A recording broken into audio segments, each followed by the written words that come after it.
El pueblo de Israel sació su sed en el desierto con el agua de la roca, pero más tarde esta misma roca fue la causa de su ruina cuando se tropezaron en ella. Pero esta misma roca en la cual se tropezaron los judíos llegó a ser el fundamento de una iglesia, que ni las fuerzas del infierno la podrán destruir. Y por último, esta misma roca será la que va a destruir los frágiles fundamentos de una falsa democracia en la cual el mundo tiene su esperanza. A continuación presentamos el tema, el símbolo de la piedra.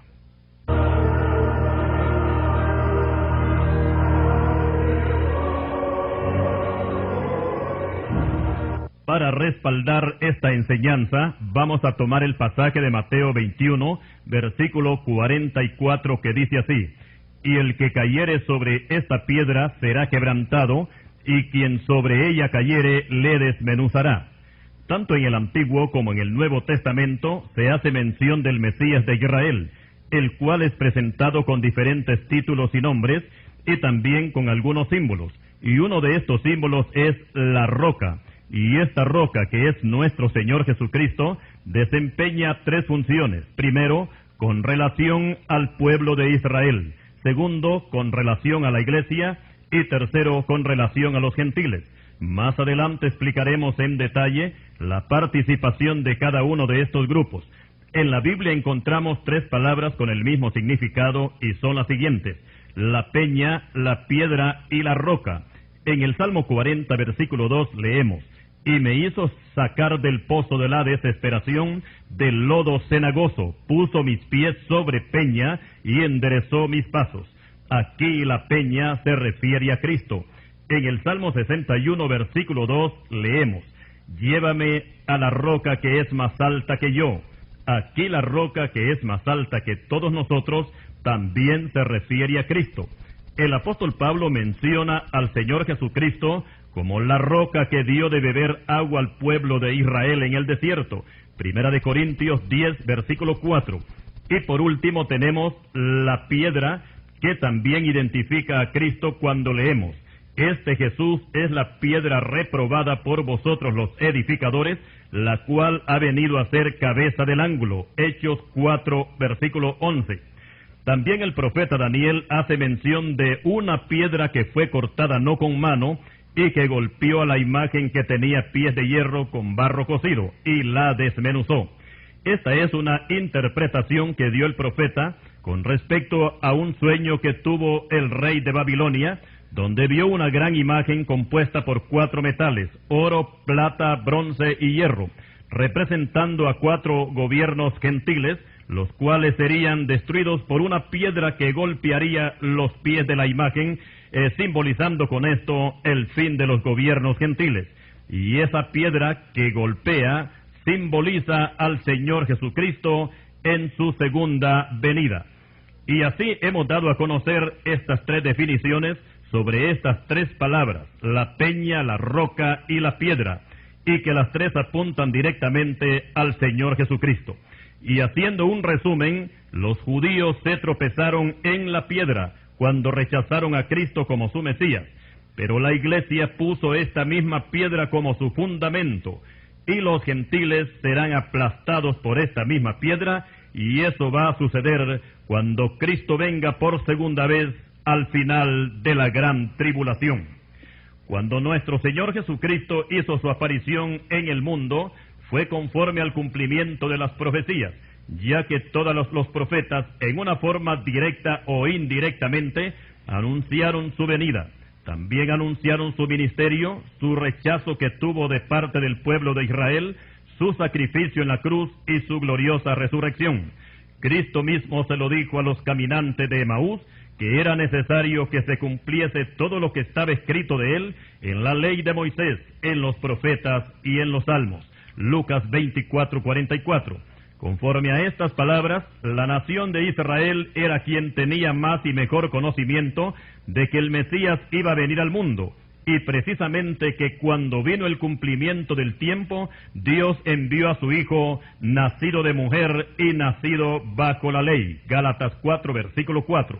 Pero con este cumplimiento se presentó algo insólito, y es que los judíos, como ya lo dijimos, esperaban al Mesías, pero cuando llegó lo rechazaron.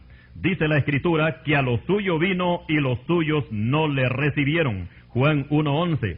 En el Nuevo Testamento encontramos que solamente 2 personas entre toda una nación que esperaba al Mesías, solamente 2 le recibieron. Una de estas personas fue el anciano Simeón, a quien Dios le había revelado que no vería la muerte antes que viese al ungido del Señor. Y cuando José y María llevaron al niño Jesús para su presentación en el templo, Simeón, también movido por el Espíritu Santo, vino al templo y tomó al niño en sus brazos y bendijo a Dios diciendo: Ahora, Señor, despide a tu siervo en paz, conforme a tu palabra, porque han visto mis ojos tu salvación, la cual has preparado en presencia de todos los pueblos, luz para revelación a los gentiles y gloria de tu pueblo Israel. Lucas capítulo 2, versículos 25 al 32. La otra persona que recibió al Mesías fue Ana, la profetisa, que tenía una edad muy avanzada y era ya una anciana que no se apartaba del templo sirviendo a Dios con ayunos y oraciones. Esta también daba gracias a Dios y hablaba del niño a todos los que esperaban la redención de Israel. Lucas capítulo 2, versículos 36 al 38. Aquí vemos que esta anciana se convirtió en una predicadora y presentaba a Cristo como el Salvador, como el Redentor de Israel, a todos los que entraban en el templo. Pero desgraciadamente toda esta gente que fue evangelizada no aceptaron el mensaje, lo rechazaron. Y este rechazo que los judíos tuvieron hacia el Señor Jesucristo se convirtió en una maldición para todo Israel, porque en vez de recibirlo como el enviado del Padre, Cristo se convirtió para ellos en una piedra de tropiezo. Y esto, por supuesto, que ya había sido profetizado por el profeta Isaías, que el Mesías iba a ser piedra para tropezar, y por tropezadero para caer, y por lazo, y por red al morador de Jerusalén. Y muchos tropezarán entre ellos, y caerán, y serán quebrantados. Isaías capítulo 8, versículos 14 y 15. En esta profecía se menciona a Cristo como la piedra donde los judíos se iban a tropezar. Ahora oigamos las palabras de nuestro Señor cuando se dirige a los sacerdotes y fariseos. Por tanto, os digo que el reino de los cielos será quitado de vosotros y será dado a gente que produzca los frutos de él. Y el que cayere sobre esta piedra será quebrantado, y sobre quien ella cayere le desmenuzará. Y oyendo sus parábolas, los principales sacerdotes y los fariseos entendieron que hablaba de ellos. Mateo 21, versículos 43 al 45. En este caso, el Señor Jesucristo es simbolizado con una piedra donde la nación de Israel se iba a tropezar. O sea que se tropezaron en la doctrina y se tropezaron en él. Podemos deducir que la presencia de Cristo en Jerusalén se convirtió en una pesadilla principalmente para los que ostentaban títulos religiosos. Cierta vez, cuando se celebraba una fiesta en Jerusalén, los judíos lo rodearon y le dijeron: ¿Hasta cuándo nos turbarás el alma? Si tú eres el Cristo, dínoslo abiertamente. Jesús le respondió: Os lo he dicho y no creéis. Las obras que yo hago en nombre de mi Padre, ellas dan testimonio de mí. Pero vosotros no creéis, porque no sois de mis ovejas, como os he dicho. Juan capítulo 10, versículos 22 al 26. Con estos pasajes nos vamos a dar cuenta que los judíos se sentían más felices siendo aplastados por la bota romana que con la presencia de Cristo. Y lo demostraron con gran orgullo cuando le dijeron a Pilato el día de la crucifixión: no tenemos más rey que César. Juan 19:15. La sola presencia de Cristo les amargaba la vida a esta gente religiosa. Y les ocurrió lo mismo que a un príncipe llamado Amán, y que aparece en el libro de Esther, Antiguo Testamento. El rey Artajerjes tenía en alta estima a este hombre, y lo había colmado de muchos honores, y él se sentía muy orgulloso de ostentar esa alta posición, la cual compartía con amigos y parientes.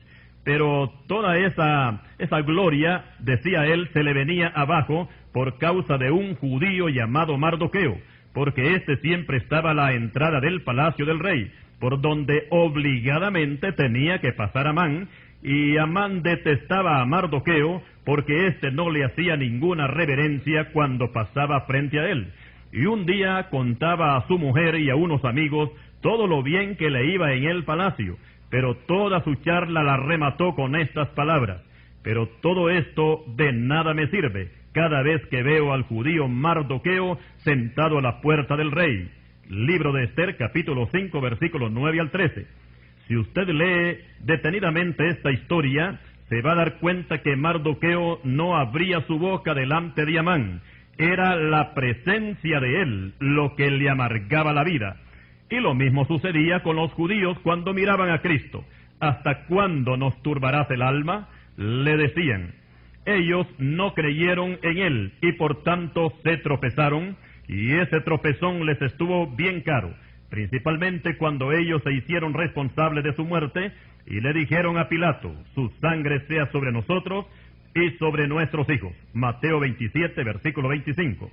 Ese desprecio que ellos mostraron obligó al Señor a que sentenciara a la ciudad de Jerusalén a la destrucción. Esa sentencia la encontramos en Mateo 23, versículos 37 al 39, y su cumplimiento se llevó a cabo 37 años más tarde, cuando las legiones romanas sitiaron la ciudad, luego la tomaron y la incendiaron. 1.400.000 judíos murieron en esa toma. El templo fue destruido a tal grado que no quedó piedra sobre piedra que no fuera quitada. Los sobrevivientes fueron llevados como prisioneros a Roma y otros fueron dispersados a otros países. En los tiempos pasados, principalmente en la conquista de Canaán, Dios entregaba a los enemigos en manos de Israel, porque Dios estaba a favor de ellos, pero ahora era Dios quien los entregaba a ellos en manos de sus enemigos. Y a través de estos 20 siglos que han pasado, los judíos todavía se siguen tropezando en esa misma piedra. Ellos no aceptan a Cristo como su Mesías, a pesar de que Cristo los ama en gran manera. Cuando el Señor se presentó como el buen pastor a las ovejas perdidas de la casa de Israel, estas ovejas se rebelaron, a pesar de que Él dijo que daría su vida por las ovejas. Recordemos que en la antigua ley, las ovejas morían por los pastores sacrificadas en el templo, pero ahora era el pastor el que iba a morir por sus ovejas. Pero ni aún así entendieron y terminaron crucificándole en la cruz. Ellos tenían su esperanza en Moisés, pero Moisés no iba a ser la salvación de ellos. Y aunque Cristo se esforzó al máximo para que ellos lo reconocieran como el Mesías, ellos endurecieron su corazón, al igual que Faraón en los tiempos del Éxodo. Y el rechazo fue tal que podemos hacer una comparación entre la muerte de Moisés y la muerte del Señor Jesucristo. Cuando Moisés murió en el monte Nebo, el pueblo de Israel lo lloró por 30 días y guardaron luto por Moisés. Así nos dice Deuteronomios 34, versículo 8. Pero ¿qué pasó con Cristo? La Biblia dice que el Señor lloró por Jerusalén. Lucas 19, 41. Y aquí vemos una ironía, porque el Señor lloró por Jerusalén, pero Jerusalén no lloró por él. Y aquí vemos que este comportamiento tan ruin de parte de los judíos los hizo que se tropezaran, tal como lo dice el apóstol Pablo en 1 Corintios 1:23. Pero esa piedra que desecharon los israelitas llegó a ser el fundamento de la iglesia cristiana, que hoy se mueve por todo el mundo. Continuaremos.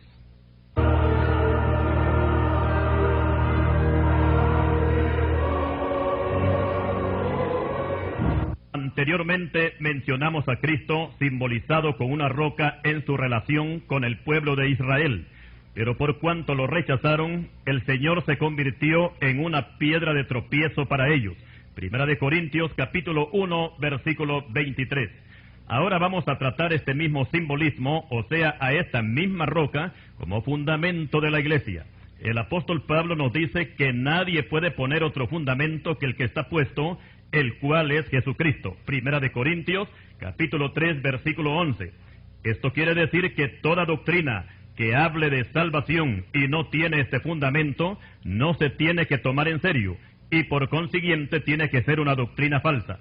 El apóstol Pablo trata de locos, delirantes, de envanecidos e ignorantes a todos aquellos que al dar enseñanza bíblica se salen de los contextos y no se conforman a las sanas palabras de nuestro Señor Jesucristo y a la doctrina que es conforme a la piedad. 1 Timoteo 6, versículos 3 al 5.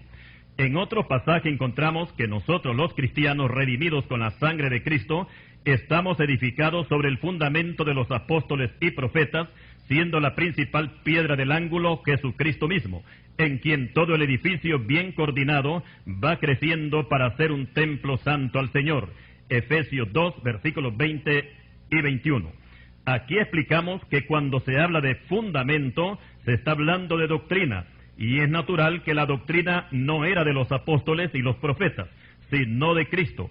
Y aunque en el libro de los Hechos encontramos que la iglesia primitiva o la iglesia apostólica perseveraba en la doctrina de los apóstoles, según Hechos 2:42, es necesario entender que la doctrina no procedía de ellos, sino lo que habían recibido de Cristo. Y si vamos un poco más adelante, vamos a encontrar que la doctrina no era en sí de Cristo, sino que era la doctrina del Padre. Cristo mismo lo dijo: mi doctrina no es mía, sino de aquel que me envió. Juan 7:16. En este tiempo podemos encontrar una gran cantidad de religiones y sectas que se proclaman como cristianas, pero sus doctrinas difieren en gran manera unas de otras, y sus fundamentos son las enseñanzas de sus líderes fundadores. La Biblia para ellos es solamente un libro de consulta de donde extraen algunos pasajes que les pueden servir, sacándolos de su contexto, o sea que les dan una interpretación equivocada. Así pues, estamos viendo que esto viene a traer más que todo confusión para todos aquellos que quieren aprender la verdadera doctrina. Recordemos que la iglesia cristiana, para que sea cristiana, tiene que estar apoyada en Cristo y su doctrina. De lo contrario sería cualquier cosa menos iglesia. También tenemos a la institución católica romana, donde sus líderes aseguran que Cristo fundó su iglesia sobre el apóstol Pedro, porque según ellos, y lo tienen como un dogma, que Pedro fue el primer papa que se sentó en el trono del Vaticano. Para tal afirmación se toman del pasaje bíblico de Mateo 16:18, cuando el Señor Jesucristo, después que Pedro lo identificó como el Cristo, el Hijo del Dios viviente, lo cual lo hizo por medio de una revelación divina, según Mateo 16, versículos 16 y 17, luego el Señor se dirige a Pedro con las siguientes palabras: y yo también te digo que tú eres Pedro, y sobre esta roca edificaré mi iglesia, y las puertas del Hades no prevalecerán contra ella. Estas palabras han traído alguna confusión y más que todo diríamos una errada interpretación, porque los líderes romanistas le atribuyen al apóstol Pedro la dirección de la iglesia. Y cuando digo iglesia, me refiero a la iglesia de Cristo, porque Cristo mismo fue quien pronunció las palabras que ya citamos anteriormente. Pero veamos el contenido de estas palabras que son dadas después de la confesión de Pedro, y dice así: y yo también te digo que tú eres Pedro. Aquí vemos que Cristo confiesa el nombre de Pedro. Ahora veamos aquí, ¿por qué esta confesión? En primer lugar, Cristo confesó el nombre de Pedro porque Pedro lo había confesado a él anteriormente, y lo confesó en la forma correcta: tú eres el Cristo, el Hijo del Dios viviente. Anteriormente el Señor había dado esta enseñanza: a cualquiera pues que me confiese delante de los hombres, yo también le confesaré delante de mi Padre que está en los cielos. Mateo 10:32. Esta es la causa de la confesión que Cristo hace de Pedro.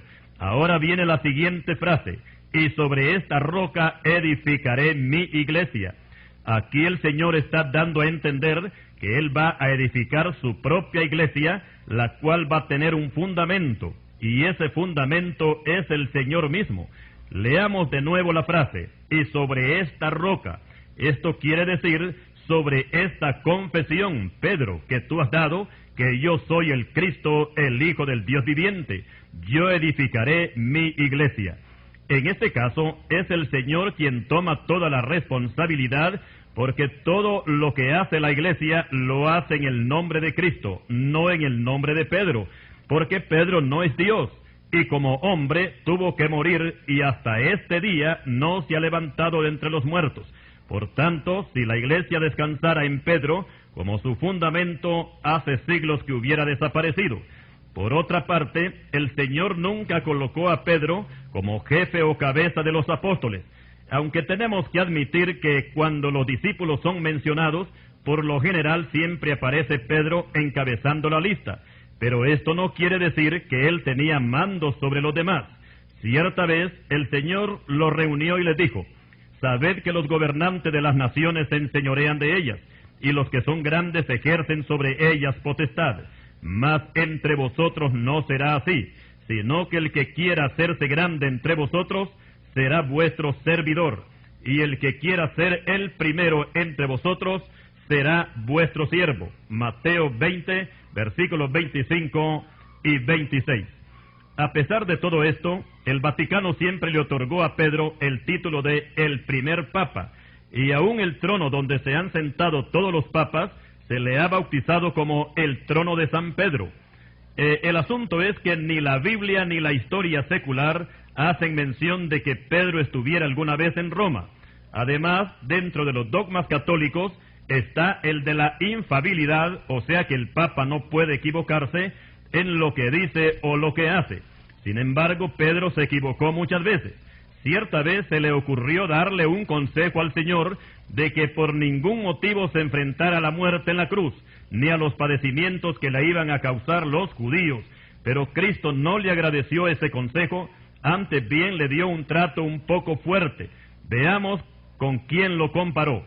Pero él, volviéndose, dijo a Pedro: quítate de delante de mí, Satanás, me eres tropiezo, porque no pones la mira en las cosas de Dios, sino en las de los hombres. Mateo 16, versículo 23. Cuando Cristo le dio este trato así a Pedro, hacía unos minutos que le había dicho: y yo también te digo que tú eres Pedro, y sobre esta roca edificaré mi iglesia. Y ahora nos preguntamos, ¿cómo podía el Señor confiar su iglesia en un hombre que se equivocaba y que incluso llegó a negarlo por 3 veces en una misma noche? Mateo 26, 34. Podemos decir que Pedro fue un gran apóstol, pero nunca fue el líder de la iglesia, y en el sentido de que él respondiera por ella. El apóstol Pablo nos dice que Cristo fue quien ganó a la iglesia con su propia sangre. Hechos capítulo 20 y versículos 28. Cuando Saulo de Tarso iba camino hacia Damasco en persecución de la iglesia, Cristo le salió al paso y Saulo cayó a tierra. Luego escucha una voz que le dice: Saulo, Saulo, ¿por qué me persigues? Hechos capítulo 9, versículos 1 al 4. En esta expresión vamos a notar algo, y es que el Señor se adjudica el derecho de responder por su iglesia. Cuando le dice: ¿por qué me persigues? Saulo no perseguía a Cristo, porque hasta ese momento ni lo conocía siquiera. Saulo perseguía a la iglesia, pero como la iglesia era propiedad de Cristo, porque él había fundado, entonces era él el que tenía que responder por ella. Si la iglesia hubiese sido fundada sobre Pedro, entonces hubiese sido Pedro el que hubiera cegado a Saulo en el camino hacia Damasco. Vamos a exponer un punto final para demostrar que la roca no es Pedro. Recordemos que Cristo dijo: y yo también te digo que tú eres Pedro, y sobre esta roca edificaré mi iglesia. Aquí se da a entender que Cristo es la roca. Si Pedro hubiese sido escogido para ser el fundamento de la iglesia, entonces Cristo hubiera cambiado las palabras y le hubiera dicho en una forma bien sencilla: y yo también te digo que tú eres Pedro, y sobre ti edificaré mi iglesia. Pero el Señor Jesucristo dijo: sobre esta roca, señalándose a sí mismo por la confesión que Pedro había hecho cuando le dijo: yo sé que tú eres el Cristo, el Hijo del Dios viviente. Mateo 16, versículo 16. Y concluimos con esta explicación, demostrando que Pedro no es la roca, y por consiguiente tampoco fue papa, y para rematar, ni siquiera estuvo en Roma. El apoyo principal de la iglesia cristiana es que su fundamento es Cristo mismo, y nadie puede poner otro fundamento que el que ya está puesto. Así lo dice el apóstol Pablo en 1 Corintios, capítulo 3, versículo 11. Por tanto, si esta iglesia estuviera bajo la responsabilidad de otro que no sea Cristo, hace años que hubiera desaparecido. Y esta misma apreciación la tuvo un fariseo desde el tiempo en que la iglesia apostólica comenzó a dar sus primeros pasos. Las autoridades eclesiásticas de Jerusalén quisieron y se propusieron terminar con el Evangelio. Y dice la Escritura que llamándolos a los apóstoles, les intimaron que en ninguna manera hablasen ni enseñasen en el nombre de Jesús. Mas Pedro y Juan respondieron diciéndoles: juzgad si es justo delante de Dios obedecer a vosotros antes que a Dios, porque no podemos dejar de decir lo que hemos visto y oído. Hechos capítulo 4, versículos 18 al 20. Y por causa de que ellos continuaron predicando, vino entonces una persecución en contra de la iglesia. Y cuando los alguaciles tomaron prisioneros a los discípulos, el sumo sacerdote les preguntó diciendo: ¿no os mandamos estrictamente que no enseñaseis en ese nombre? Y ahora habéis llenado a Jerusalén de vuestra doctrina, y queréis echar sobre nosotros la sangre de ese hombre. Respondiendo Pedro y los apóstoles dijeron: es necesario obedecer a Dios antes que a los hombres. Hechos capítulo 5, versículos 26 al 29. Seguidamente Pedro aprovechó el momento para predicarles a los magistrados la salvación en Cristo Jesús. Y esto los enfureció más, y querían matar a los apóstoles. Pero intervino un fariseo llamado Gamaliel, doctor de la ley, y venerado por todo el pueblo, y dijo a sus compañeros de cámara: varones israelitas, mirad por vosotros lo que vais a hacer respecto a estos hombres. A continuación, Gamaliel menciona a Teudas y a Judas el Galileo, que se levantaron en rebelión contra el imperio romano, y junto con los que los acompañaban, fueron muertos unos y dispersados otros, o sea que los desaparecieron. Y ahora os digo, dijo Gamaliel, apartaos de estos hombres y dejadlos, porque si este consejo o esta obra es de los hombres, se desvanecerá, mas si es de Dios, no la podréis destruir. No seáis tal vez hallados luchando contra Dios. Libro de los Hechos, capítulo 5, versículos 30 al 39. Gamaliel no estaba equivocado cuando dijo que este consejo podía ser de Dios. Y la prueba más palpable que el Evangelio no está fundado sobre hombres, sino sobre el Señor Jesucristo, es que después de 2000 años, y en este tercer milenio, se sigue predicando con poder, y no son los hombres los que lo van a detener, porque el Evangelio está fundado en Cristo Jesús, el cual es la roca inconmovible de los siglos. Y continuando con el tema del símbolo de la piedra, y tal como ya lo hemos expuesto anteriormente, que esa piedra es el Señor Jesucristo, el cual desempeña tres funciones, y que dos de ellas ya las dimos a conocer. Primero, que Cristo fue piedra de tropiezo para los judíos, y que hasta este mismo día se siguen tropezando en la misma piedra. Segundo, Cristo ha sido, es y será siempre la piedra de fundamento para la iglesia cristiana. Y ahora, como tercera función que desempeña la piedra, vamos a hacer un breve estudio de la relación que Cristo tendrá con los gentiles, o sea, con el mundo inconverso, con excepción de Israel. En estos tiempos finales, cuando ya estamos en este tercer milenio, el mundo se encuentra confundido por los acontecimientos que se están dando últimamente, tanto en el ambiente social como también en lo político y en lo económico.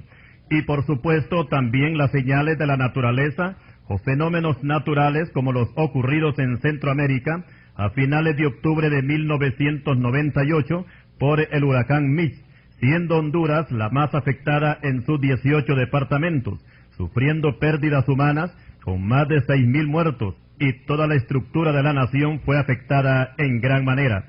Este huracán también trastornó a los controladores de huracanes en la Florida, porque nunca pudieron ubicar su dirección en la forma correcta, y sus palabras que escuchábamos en las noticias eran: estamos confundidos.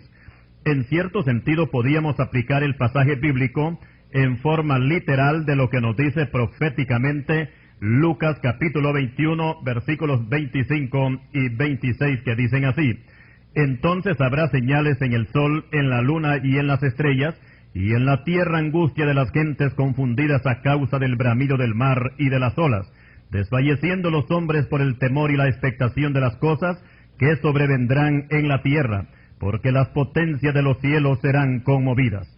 Por supuesto que esta catástrofe ha traído confusión, no solamente a Honduras y demás países centroamericanos, sino a todo el mundo. Por ejemplo, el noticiero de televisión CNN comentó que en más de 200 años de nuestra historia no se había presentado un caso de esta magnitud como el que se presentó en Honduras. Nuestra opinión es que esta es una señal más de los últimos tiempos, el tiempo de los gentiles, y que está llegando ya, diríamos, a su final. Y podemos apreciar que en medio de las angustias que hoy se viven, la gente no está dispuesta a buscar a Dios. Prefieren apoyarse mejor en el humanismo, en la idolatría, en la astrología y todo lo que encierra la doctrina de la nueva era. Por otra parte, la doctrina del Evangelio es atacada por algunos, despreciada por otros, y otros se han vuelto burladores, y una gran mayoría no desean saber nada del Evangelio. Pero la Escritura dice que Dios no puede ser burlado. Lo que el hombre sembrare, eso también segará. Gálatas capítulo 6, versículo 7. Los hombres modernos han construido su torre de Babel, la cual ha sido fundada sobre la arena, y por consiguiente no podrá permanecer por mucho tiempo. El gobierno humano está a punto de terminar, y no será por voluntad propia, sino porque Dios tiene un día determinado, en el cual juzgará al mundo con justicia, por aquel varón a quien designó, dando fe a todos con haberle levantado de los muertos. Hechos 17, versículo 31. Y ahora, si queremos una mejor información profética y el plan que Dios tiene para dar por terminado el tiempo de los gentiles, vamos a trasladarnos unos 2700 años atrás y nos vamos a ubicar en la gran ciudad de Babilonia, con su principal gobernante Nabucodonosor. Cierta vez este rey tuvo un sueño, el cual fue borrado totalmente de su memoria, y por esta razón convocó a todos sus asesores y consejeros, que era compuesto por magos, astrólogos, encantadores y caldeos, para que le dieran el conocimiento del sueño y su interpretación. Pero ellos se sintieron incapaces de resolver ese asunto, y le dijeron al rey, no hay sobre la tierra hombre alguno que pueda declarar el asunto del rey, porque el asunto que el rey demanda es difícil y no hay quien lo pueda declarar al rey, salvo los dioses, cuya morada no es con la carne. Daniel capítulo 2, versículos 10 y 11. Cuando el rey oyó esta respuesta, se llenó de ira y decretó la muerte para todos los sabios de Babilonia. Pero Dios tenía a un varón preparado para esa ocasión, y se trataba de Daniel, que guiado por el Espíritu Santo, se enfrentó al rey para darle la respuesta que él quería. Y Daniel comenzó dándole la gloria a Dios en este asunto. Oigamos las palabras de Daniel. El misterio que el rey demanda, ni sabios, ni astrólogos, ni magos, ni adivinos lo pueden revelar al rey. Pero hay un Dios en los cielos, el cual revela los misterios, y él ha hecho saber al rey Nabucodonosor lo que ha de acontecer en los postreros días. He aquí tu sueño y las visiones que has tenido en tu cama. Estando tú, oh rey, en tu cama, te vinieron pensamientos por saber lo que había de ser en lo porvenir, y el que revela los misterios te mostró lo que había de ser. Daniel 2, versículos 27 al 29. A continuación, Daniel describe el sueño y también da la interpretación y dice, tú, oh rey, veías, y aquí una gran imagen, que era muy grande y cuya gloria era muy sublime. Estaba en pie delante de ti, y su aspecto era terrible. La cabeza de esta imagen era de oro fino, su pecho y sus brazos de plata, su vientre y sus muslos de bronce, sus piernas de hierro, sus pies en parte de hierro y en parte de barro cocido. Estabas mirando hasta que una piedra fue cortada no con mano, e hirió a la imagen en sus pies de hierro y de barro cocido, y lo desmenuzó. Entonces también fueron desmenuzados, también el hierro, el barro cocido, el bronce, la plata y el oro, y fueron como tamo en las eras del verano, y se lo llevó el viento sin que de ellos quedara rastro alguno. Mas la piedra que hirió a la imagen fue hecha un gran monte que llenó toda la tierra. Daniel capítulo 2 versículos 31 al 35. Anteriormente hemos mencionado que la piedra es Cristo, y fue donde se tropezaron los judíos, pero también esta misma piedra sirvió de cimiento para la iglesia, y esta misma piedra cortada no con mano, que es Cristo Jesús en su segunda venida, caerá y aplastará a los gobiernos y a las naciones gentiles. Cristo mismo dijo que sobre quien cayere esta piedra le desmenuzará. Mateo 21:44. Después de esto, el Señor Jesucristo establecerá su reino en la tierra por 1000 años, conocido también este período como el milenio. Y esto es lo que nos dice Daniel cuando explica que la piedra se hizo un gran monte que llenó toda la tierra. El salmista nos dice, refiriéndose al desprendimiento de esta piedra, o sea, el reinado de Cristo en el milenio, y dice así: dominará de mar a mar, y desde el río hasta los confines de la tierra. Ante él se postrarán los moradores del desierto, y sus enemigos lamerán el polvo. Salmo 72, versículos 8 y 9. En la revelación que Dios le dio a Daniel para conocer el sueño que tuvo el rey de Babilonia, encontramos una imagen formada por 4 metales, comenzando con el oro y terminando con el hierro, y conforme a la interpretación de Daniel, estos metales representan a 4 imperios del pasado, comenzando con Babilonia, simbolizado este imperio por la cabeza de oro. Cuando cayó Babilonia en el año 539 a.C., bajo el reinado de Belsasar, entró el imperio de los medo-persas, al mando de Darío el Medo y Ciro el Persa. Este imperio era representado en la imagen con el pecho y los brazos de plata. Cuando cayó este imperio medo-persa en el año 331 a.C., le tocó el turno a Grecia.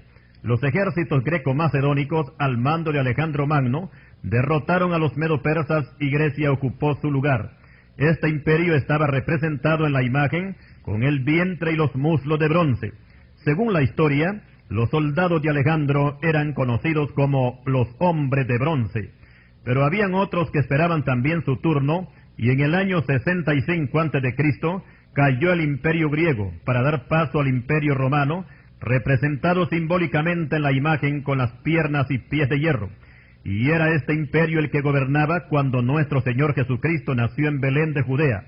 Cuando cayó el imperio romano en el año 476 después de Cristo, ningún otro imperio ocupó su lugar, porque dentro del plan divino solamente eran estos 4 que hemos mencionado: el oro, la plata, el bronce y el hierro. Pero no queremos pasar por alto otro elemento que juega un papel muy importante en esta profecía, y es el barro, el cual se había impregnado en los pies y dedos de la imagen. Y como el hierro con el barro no son elementos apropiados para una mezcla, el reino sería en parte fuerte y en parte débil.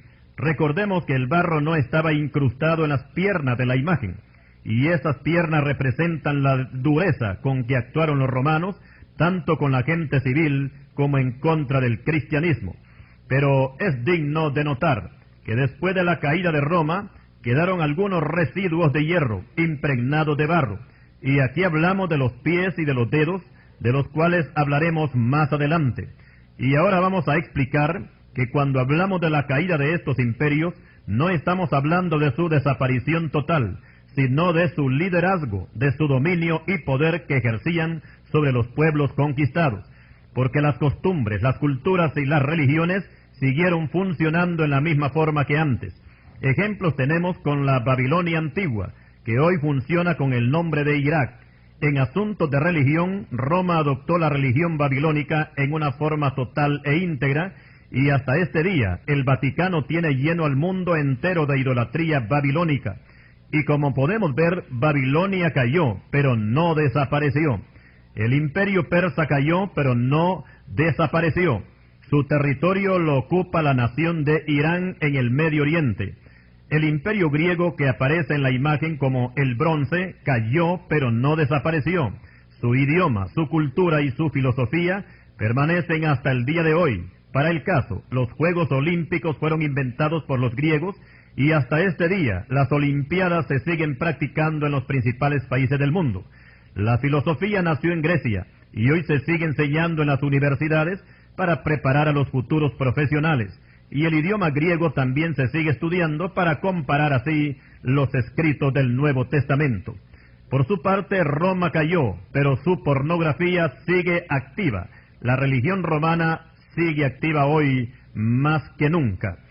Y así, de esta forma, pues, vemos con lo que antes hemos expuesto, damos a conocer que los imperios cayeron, pero no desaparecieron.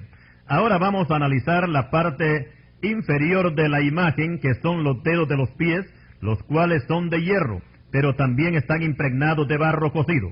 Daniel hace una descripción de esta parte final de la imagen y le dice al rey de Babilonia de esta manera: y lo que viste de los pies y los dedos en parte de barro cocido, de alfarero y en parte de hierro, será un reino dividido, mas habrá en él algo de la fuerza del hierro, así como viste el hierro mezclado con barro cocido.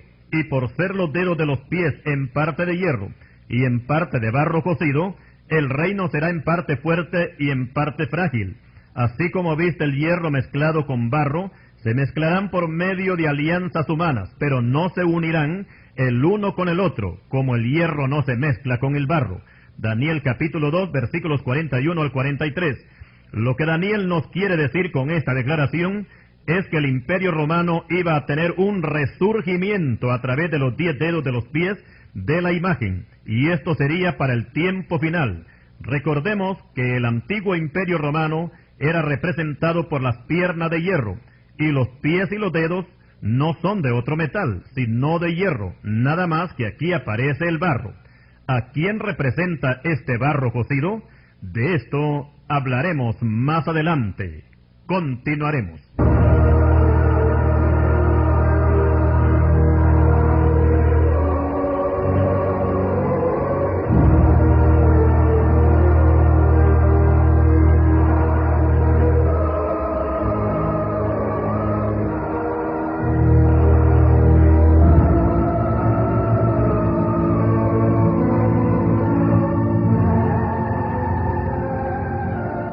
Decíamos anteriormente que los 10 dedos de los pies de la imagen representan a un reino dividido que aparecerá en el tiempo final. Por supuesto que este reino proviene o es un residuo de lo que fue el antiguo imperio romano, y hemos podido comprobar la asombrosa resurrección de este imperio por medio de la formación de la Unión Europea, la cual está desplazando a un nivel inferior a las principales potencias del mundo, hablando específicamente de la ex Unión Soviética, que desde el año 1989 dejó de existir, y las 15 naciones que la integraban ya no forman parte de este sistema. Y la otra potencia, que es Estados Unidos, también está empezando a decaer, principalmente en la parte política y económica, ya que Europa, con su implantación del euro como moneda única, ha puesto a temblar al dólar.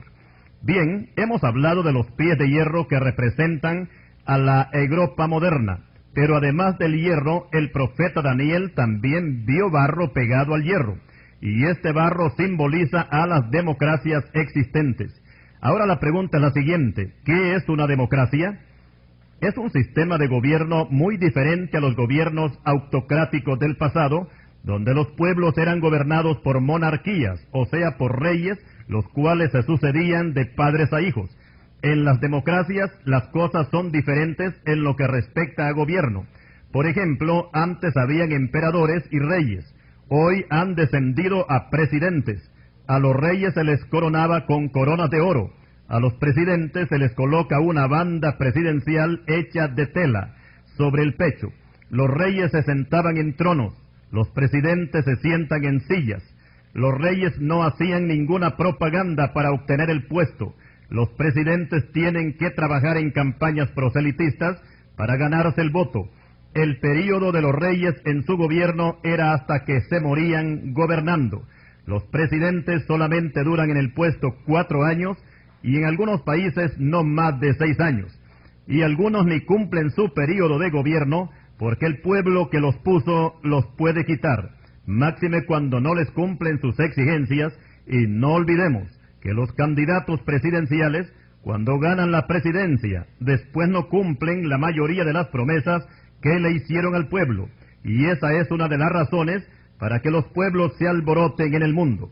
Aquí podemos ver en verdad que las democracias son demasiado débiles, porque cada quien reclama para sí lo que mejor le conviene. Las leyes son demasiado flojas y, por otra parte, los que gobiernan se visten de la famosa inmunidad, a tal grado que un ministro del gobierno o un diputado pueden cometer un delito ya sea de robo al Estado o un asesinato, y no hay juez que lo pueda sentenciar porque el mentado diputado o ministro tiene inmunidad. Esto es lo que se llama democracia. Por supuesto que este sistema tiene sus puntos buenos, donde las libertades raras veces se restringen. Hay libertad de expresión del pensamiento y por otra parte, la persona puede también viajar por todo el mundo si lo desea y también, por supuesto, si tiene cómo hacerlo, lo cual no sucedía en tiempos de los reyes. El gran estadista británico Winston Churchill, ya fallecido, declaró: la peor forma de gobierno es la democracia, pero es la mejor que hemos tenido. Los artículos de las constituciones pueden sufrir cambios, pueden ser reformados, lo cual no sucedía así con los gobiernos autocráticos de los emperadores y reyes. Ejemplo tenemos en la Biblia, cuando Poncio Pilato escribió un rótulo que puso en la cruz de Cristo cuando moría allá en el Gólgota. Este rótulo decía así: Jesús Nazareno, Rey de los Judíos. Cuando los sacerdotes leyeron ese rótulo, le pidieron a Pilato que lo rectificara y que pusiera: soy Rey de los Judíos.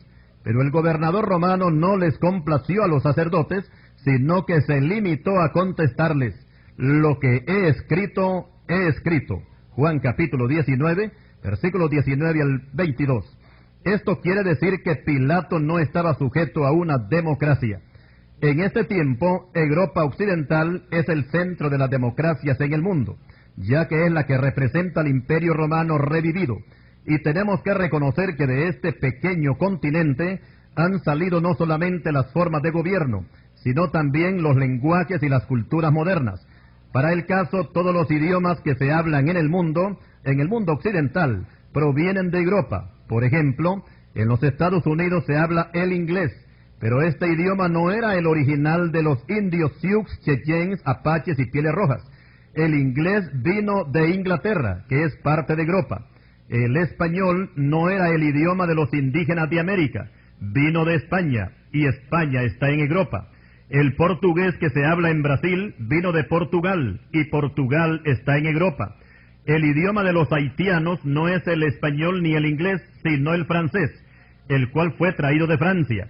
En el gran continente africano, el 50% de sus habitantes habla francés, el 40% habla inglés, y un 10% habla dialectos. Francia, recordemos, es parte de Europa. El traje elegante para los hombres, en este caso hablamos del saco y la corbata, esta moda vino de Europa, vino también de allá, y muchos países usan saco y corbata.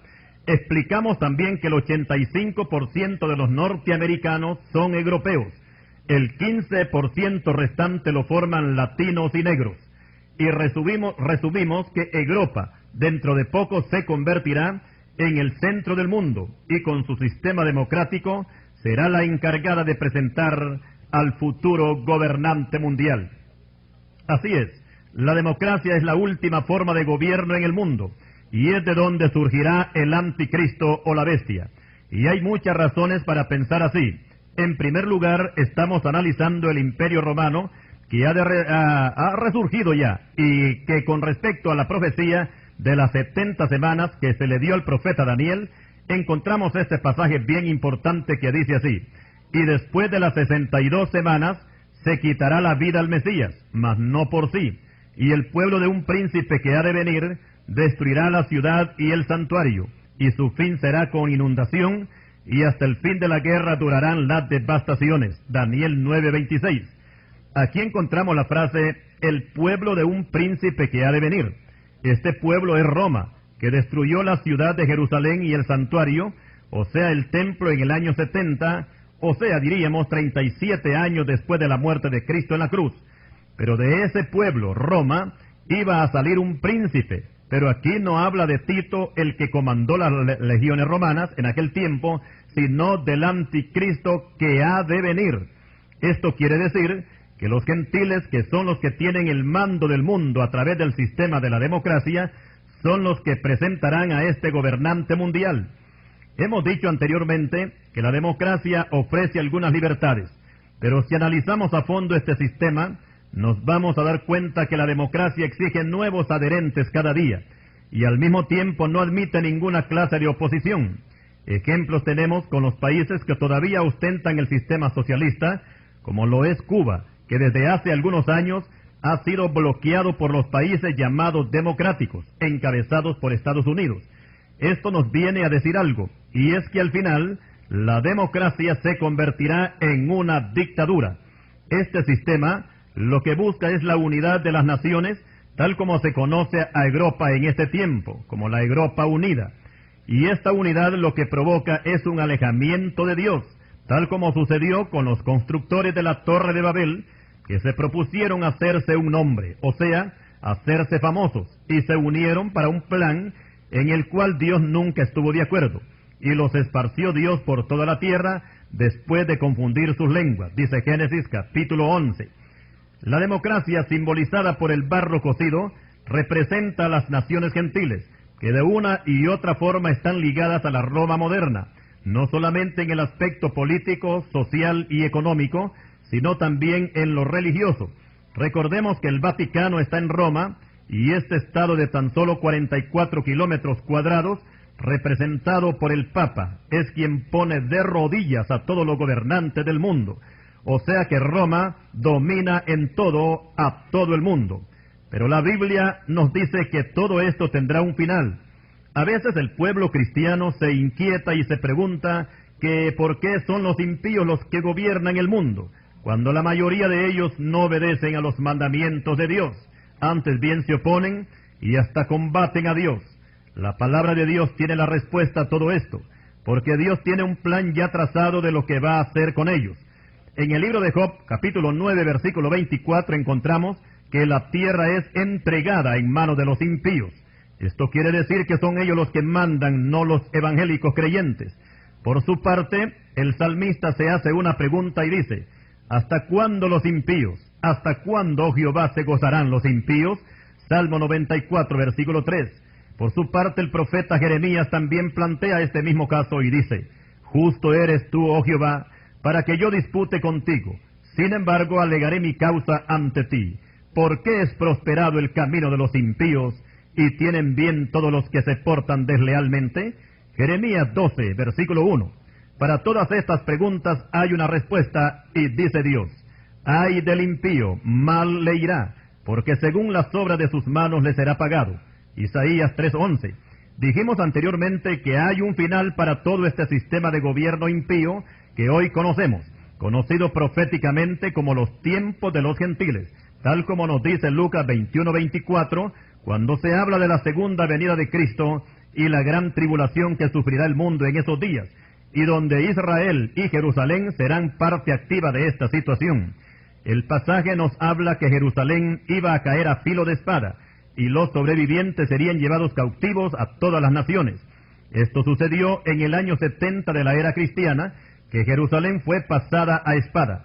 En ese tiempo gobernaban los gentiles, que eran los romanos, pero aclaramos que el tiempo de los gentiles comenzó con el imperio de Babilonia hace más de 2500 años, y desde ese tiempo para acá son los gentiles que han mandado en el mundo. Pero como ya dijimos, este gobierno gentil está pronto a terminar. El pasaje de Lucas 21:24 nos dice que Jerusalén será hollada por los gentiles hasta que los tiempos de los gentiles se cumplan. Este tiempo de los gentiles tendrá su terminación cuando la democracia del mundo le den paso al gobierno de la bestia, el cual, según la palabra profética, durará 7 años, que es la última de las 70 semanas del profeta Daniel, donde se pondrá fin al pecado, y se terminará con la prevaricación, se expiará la iniquidad, y se traerá la justicia perdurable, y se sellará la visión y la profecía, y se ungirá al santo de los santos. Daniel 9:24. Con este pasaje se da a conocer la terminación del gobierno gentil, lo cual sucederá con la segunda venida de Cristo a la tierra, y que según la profecía de Daniel, Cristo es esa piedra que se desprende y golpea los pies de la imagen que vio en sueños el rey de Babilonia. Luego, el Señor Jesucristo implanta su reinado de paz y de justicia por 1000 años sobre la tierra, conocido este período como el milenio. Cristo fue la piedra de tropiezo donde se tropezaron los judíos, pero también fue la piedra donde se ha edificado la iglesia. y esta misma piedra aplastará a los gentiles, terminando de esta forma con el sistema democrático mundial. Si usted, estimado amigo, no es salvo, sálvese ahora. Edifique su casa sobre la piedra que es Cristo Jesús, porque si no lo hace, esta misma piedra lo aplastará dentro de poco tiempo. Y así damos por terminado este interesante tema sobre el símbolo de la piedra. Su hermano y amigo Hernán Sauceda Mencía, desde Tegucigalpa, Honduras, le saluda, y así esperamos que este tema haya sido de edificación para su vida espiritual. Que el Señor le bendiga.